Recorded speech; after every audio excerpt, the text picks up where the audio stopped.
kiss and hug me. Come on strong, go on and love me. Let's not waste that big old moon. Wake up and smell the perfume. Just say if you want to be more than friends. Got some love I'd like to make. Welcome everyone. Welcome to another episode of Marketing Momentum with Charles and Deborah. Hi Charles. Hello everybody. Hi Deborah. Hi there. Hey, one other piece of news. I don't think we mentioned this on one of the other shows, but we're thrilled that iHeartRadio has picked up our show. As new as it is, they seem to see fit to put the Marketing Momentum with Charles and Deborah as one of their talk shows. So thank you guys. We appreciate all you listeners and all you viewers. That's right on. So, hey Charles, you were telling me something about YouTube before we went live. Yep, definitely. Go for it. Yeah, it's I literally just saw it as we were coming on, and I think it's pretty big, and you probably have a little more insight on what the implications are.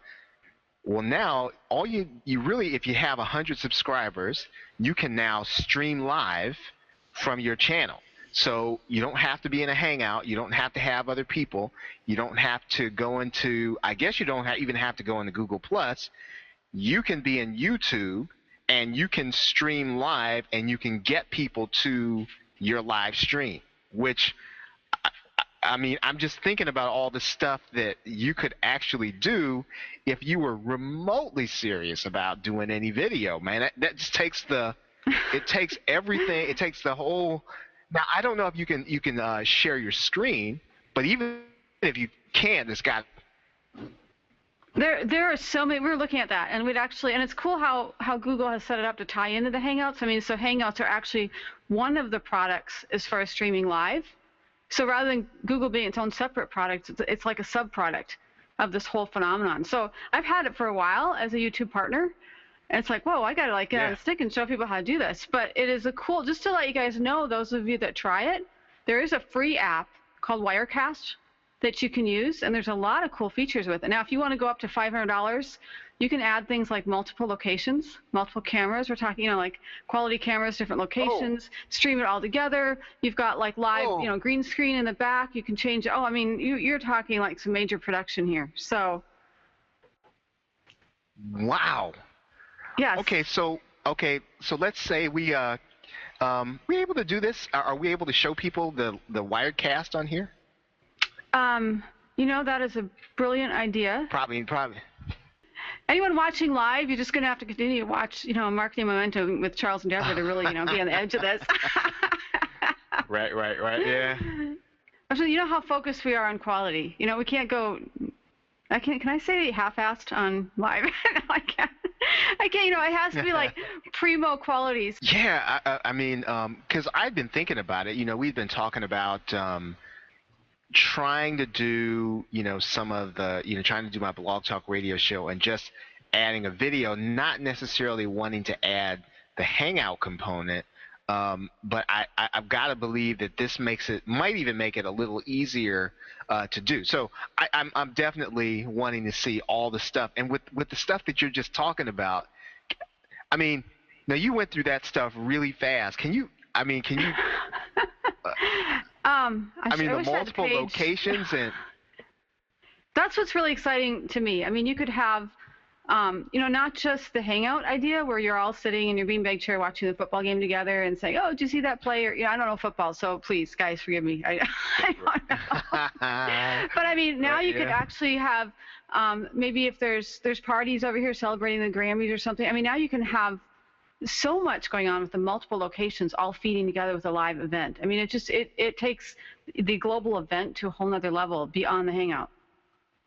Wow. Okay. So let's say that you're doing a I don't know, maybe you're doing a launch and you've got partners in all these different places. You could literally be doing a live launch, everybody on screen, and kind of doing it all at one time. Is that kind of the vibe with this thing?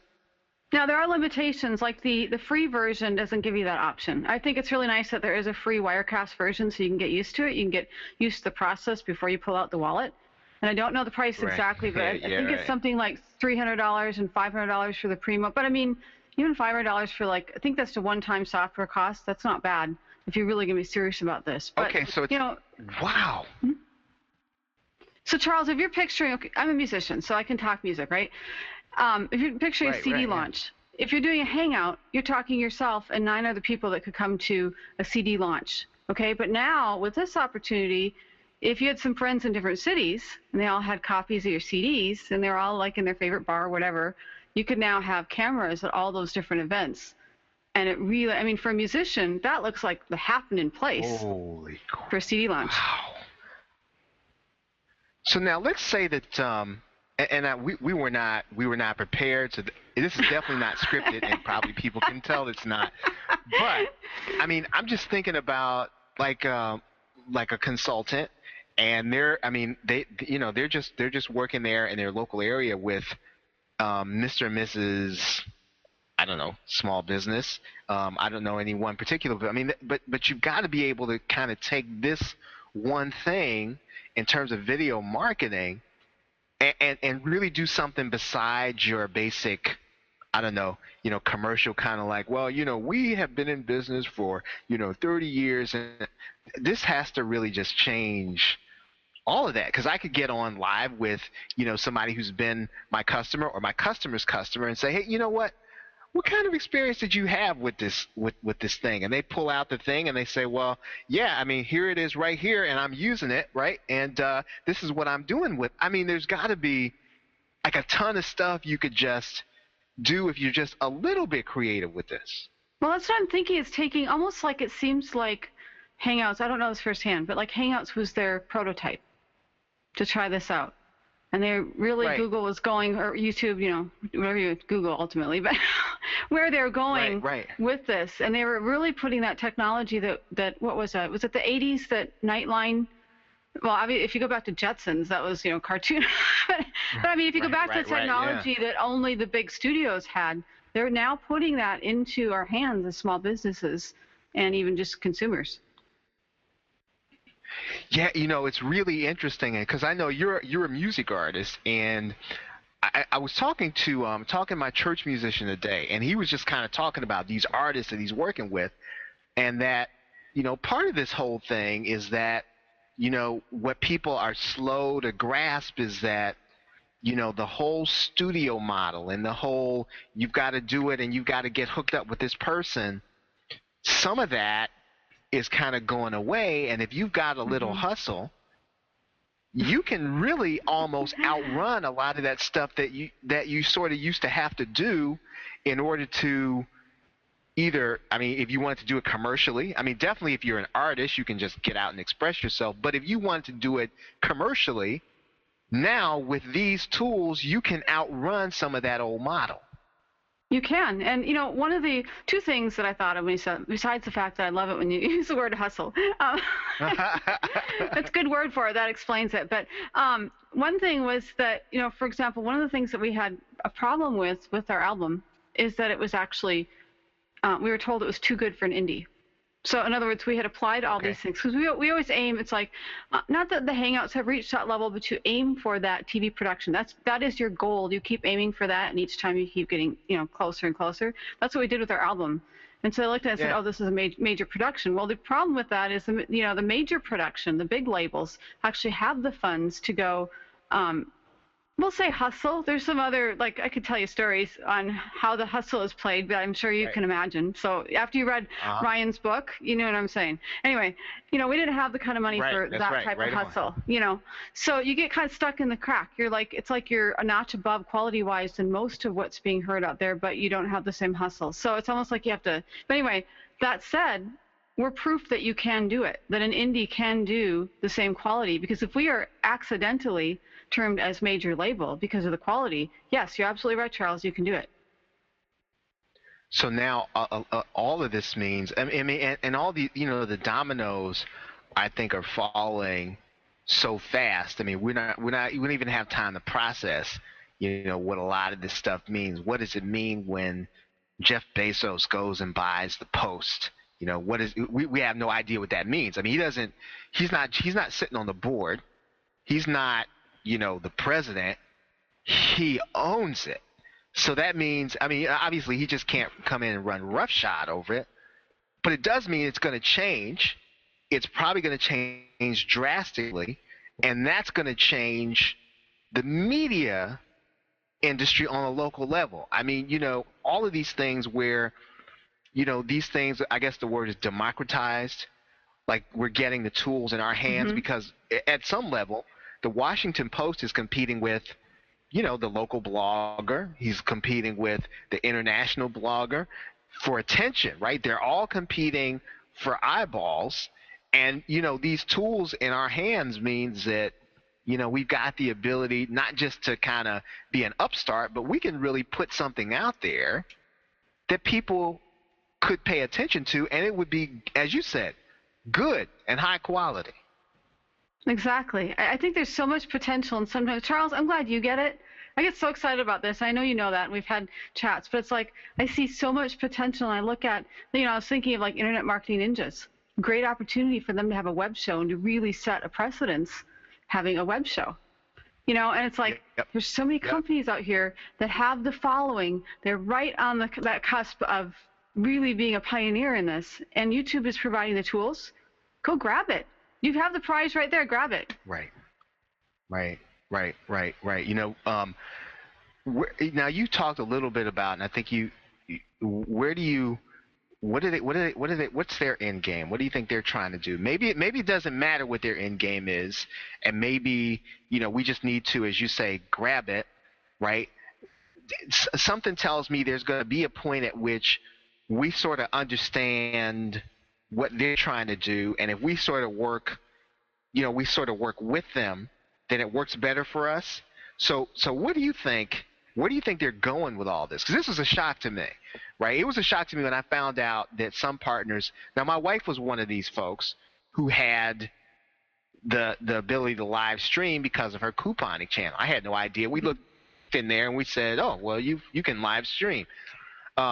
So that was a shock to me. That was the first shock. That was a couple of months back. But now they're saying, okay, well, you know what? Basically, you've got to basically be functional on YouTube. Like 100 subscribers, we're going to just say is the watermark. You got to be functional. And you got to be breathing.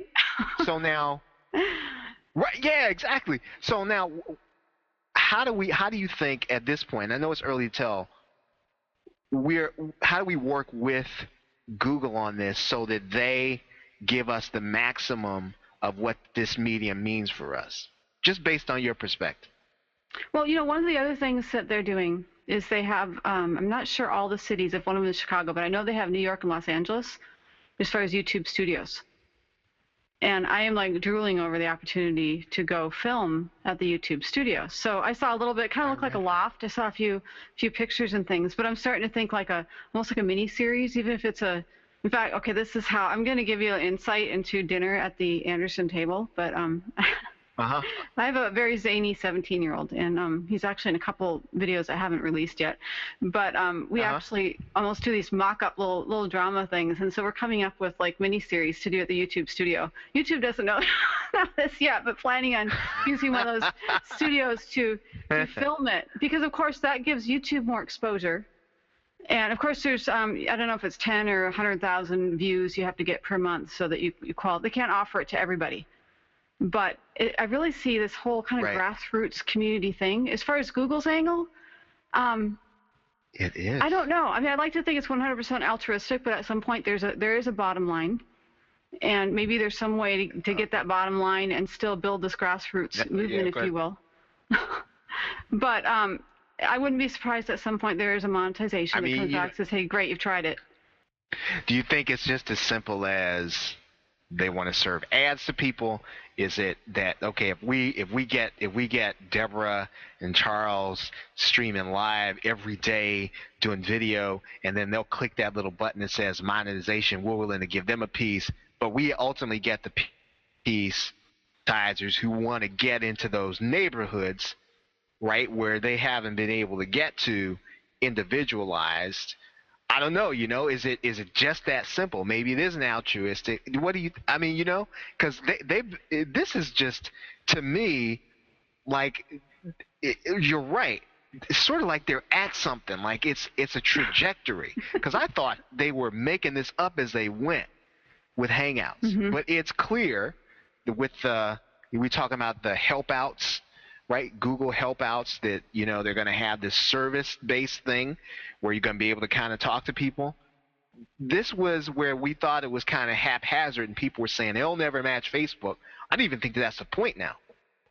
I think they have a plan. I think they're established enough that they've got. I mean, you and I are both come from the corporate America. Sometimes it's as simple as snapping your fingers and, hey, we're having a corporate meeting over here, and you're strategizing for the next thing happening. Now, granted, usually there's more planning that goes involved, but it's not that difficult to pull great minds together and come up with a strategy. So I don't think that Google's haphazard. That doesn't mean that there's not, hey, got this wild idea, let's go try it, and somehow it goes through all the channels and gets out there, and, oh, maybe that wasn't the smartest thing. I mean, this is a very fast-changing world, and you have to run with the fast changes. Otherwise, you're behind if you wait for somebody else to come up with the idea. So there's some of that where you take a lot of risk as far as this internet world, but I think there's a bigger plan. I think it's really interesting to watch it unfold. Yeah, because really, Hangouts was revolutionary, but this, I think, and I don't even think we even know all the ways it's just going to do, is going to change things for people who just want to get stuff out there. It was funny, I was talking to a tax, like she owns her own tax company, and we were talking about, okay, well, she asked me, okay, so how do I get myself out there in social media? She said, I don't really necessarily I want to put information out there in the community, and I want to use social media, but I don't, I'm not really all that well versed. I said, well, really, just start creating something that people have a problem with. I said, every new entrepreneur that comes into the marketplace, typically, right? Every sole proprietor ends up in April looking at that thing saying, "What is self-employment? What is that self-employment tax? What is that? I don't want to pay that."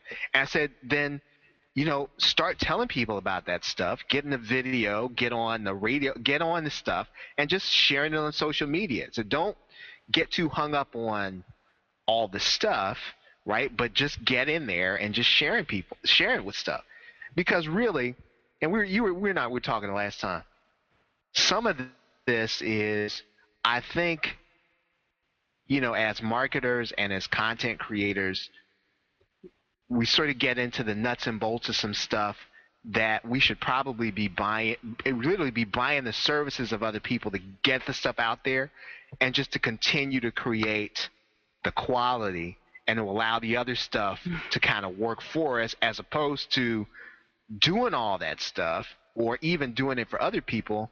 It's at some point about the content. And I found myself saying to her something that I don't even know if I necessarily even heard myself, and that is, I said, if you create something that people want, they will use social media to find you. And I said, so you've got the information, right? I said, you've got 30 years of taxes in your head. These small businesses in your neighborhood. I said, get that into the form where you just start putting it together. And once somebody finds out about it, or you get it out a little bit, people will start using social media to find you. So these tools are they're huge to me. You're exactly right. And she doesn't even have to say, it doesn't mean that every other word she says is taxes. She can talk about financial things, about good financial planning all through the year. And when that, April rolls around in the U.S., it'll be like, wait, where's that lady? I got to find her. And she will be like a buzzword in the back of their, subconsciously they will be thinking about her. So that's absolutely right. She actually has an advantage having, from May on through maybe, November, December, to build that credibility so that she's the obvious choice when tax time rolls around. Yeah, and we're still at that point where a lot of this is new. Because I think, you sort of feel like, well, everybody's doing this stuff already, and they're not.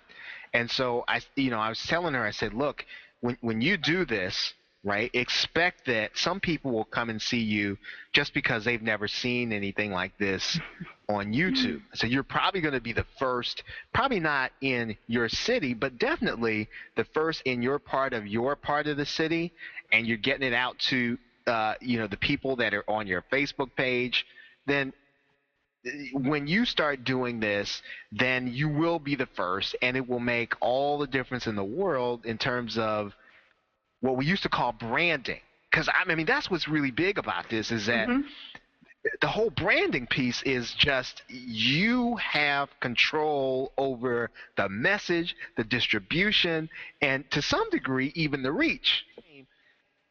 The high value stuff is ultimately the content, however you break it down, whether it's video, audio, whether you're writing blog posts. And it's interesting because this has always been my thing, and I know I can be a little high-minded about this. So if you're a blogger, please don't be offended. I like the disclaimer before. But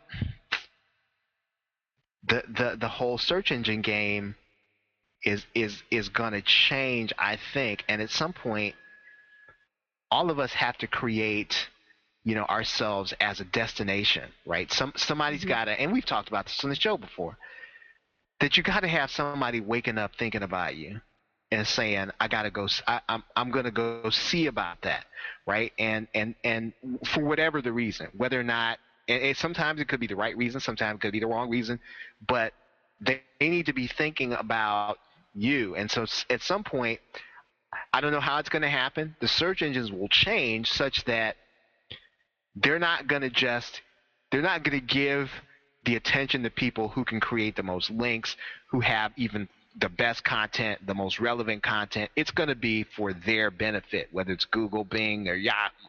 And so the game I think we've all got to be playing at some point is, hey, you know what? These are the people that I want to reach, and I've got to get them sort of zoned into what I'm doing, so that they're bringing in either their friends or their or everybody else. But the whole game, I think, is going to change such that we're not going to be able to rely on search engine traffic in the same way going forward as we have been in the past in order to, I guess, build a business. Because, again, what's happened over the last 5 years, overnight, right? And you and I both have friends that their whole businesses get destroyed overnight. Algorithm change, bang. And they come and they say, I can't believe this. And it's kind of like, well, I'm going to go to Webmaster Tools. Well, that's not the answer. The answer is those people that were coming there in the first place, they need to have a reason to think about that site as, well, hey, you know what? I need to be getting this, and I need to be getting this on a regular basis. It's almost as if,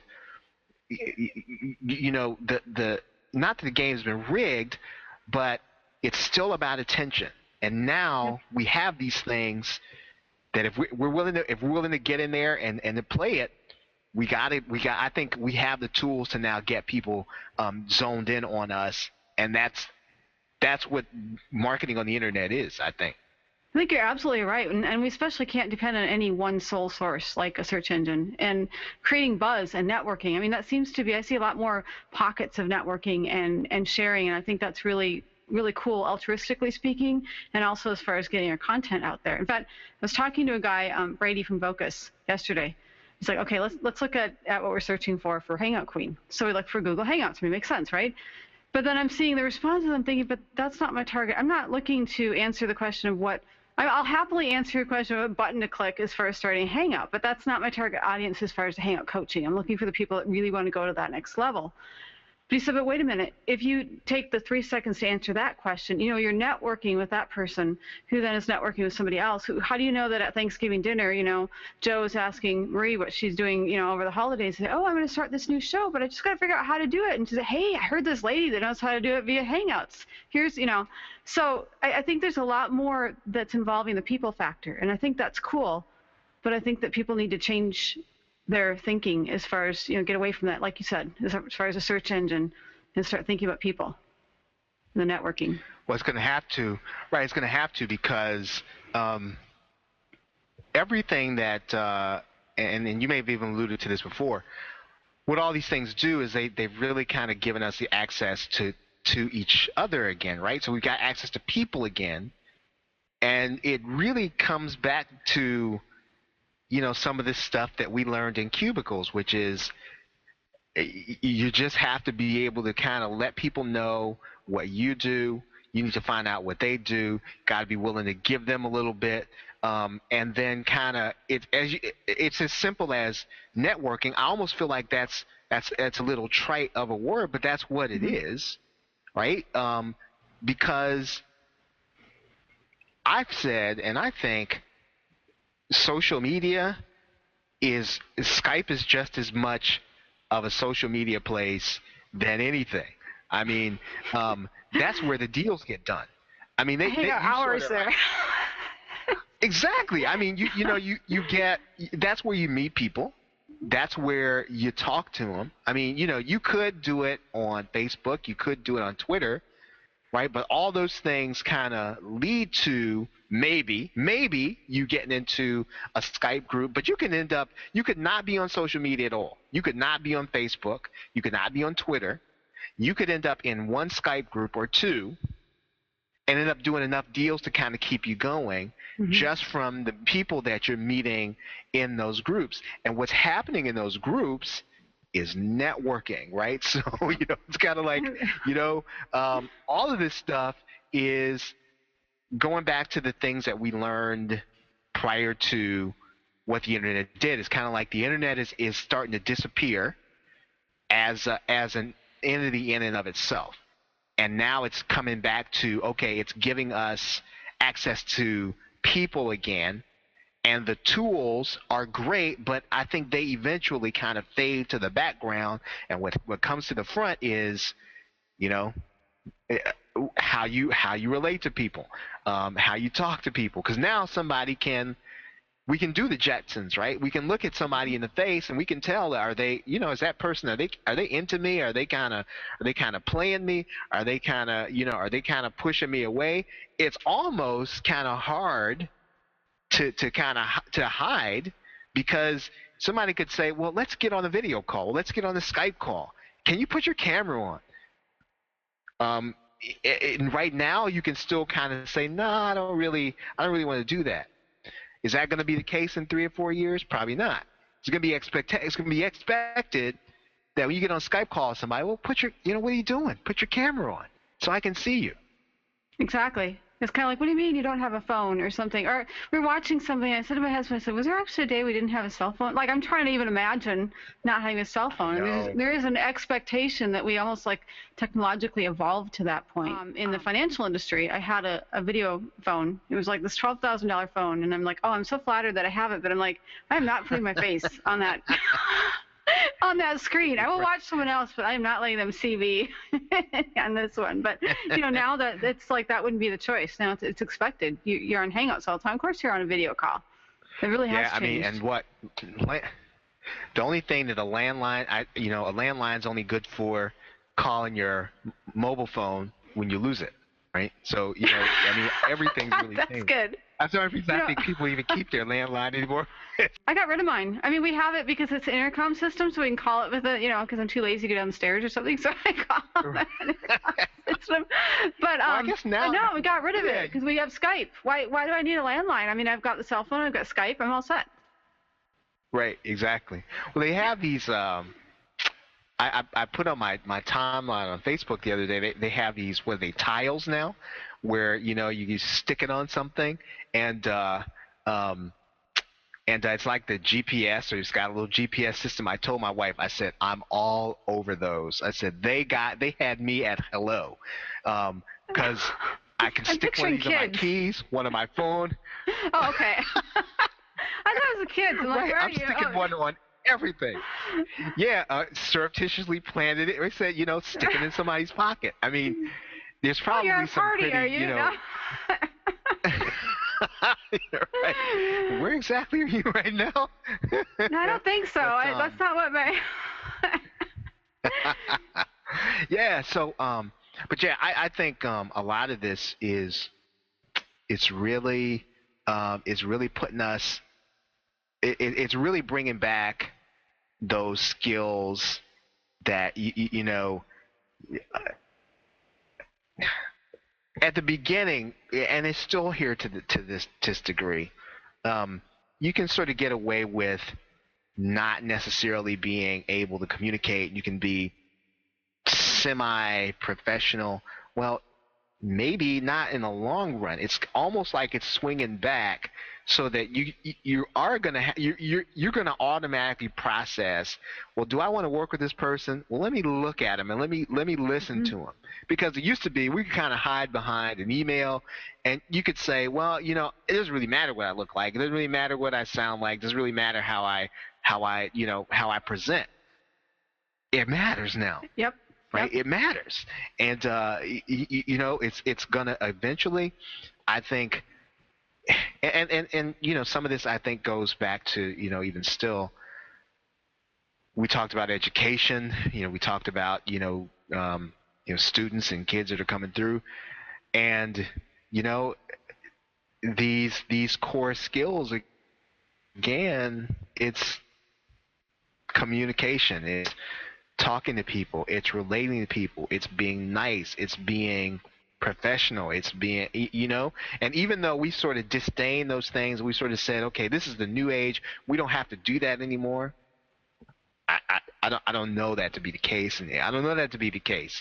If I can look at somebody now, I get to decide who I want to work with, right? And my brain is gonna kind of search back to what I know that somebody sounds like, and I'm going to say, okay, well, that guy, he's all right, sounds all right, sounds like he might be a good fit for me. And so, again, this is really wild. The whole live streaming thing, I think, man, and with all the stuff you're talking about, I think it just changes, not everything, but it definitely changes a lot of stuff. I think it's exciting times. I think used properly, it can really take us to the next level. And it's interesting on this whole show. I can't believe we've already got to our 30 minutes, but this whole show I'm talking about, right. It's like full circle. What we learn in kindergarten, it's like, oh, Joey, go talk to Annie, and oh, now we're going to learn how to tie our shoes. Oh, look, it's like this whole collective community thing that the elementary school teachers are teaching the kids how to be able to socialize.